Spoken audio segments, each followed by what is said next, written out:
The Quran comes down over 23 years. It's not been put in book form. It's not been put into a database. It hasn't been put into a search engine. Now it has.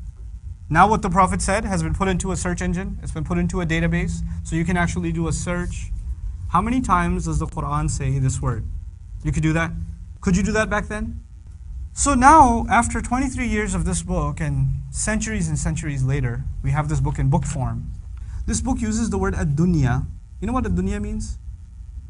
This world. This book uses the word this world 115 times. 115 times. What word is used? Ad-dunya. Did anybody know that back then? They had no idea. This book also uses al-akhirah. This life, ad-dunya, al-akhirah, the next life. It uses it 115 times. This book uses the word angels 88 times. Malaika, 88 times.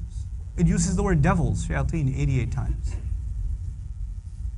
The word life occurs 145 times in the entire Quran. Al-hayat, life. You want to take a guess what else comes in the Quran 145 times? Death.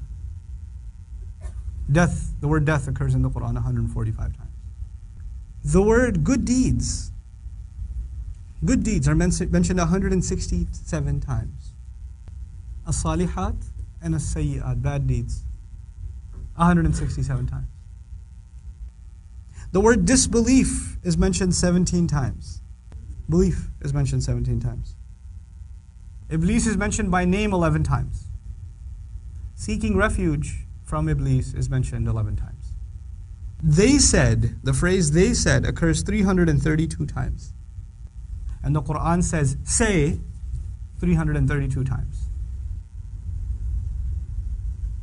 How is it possible that in like 23 years of revelation, he uses the word month only 12 times? Yeah. Days actually only used 365 times.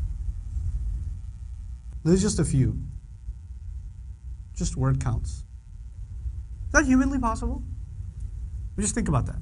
Is that humanly possible? Somebody speaks for 23 years, doesn't write any of it down, and these words seem to line up perfectly.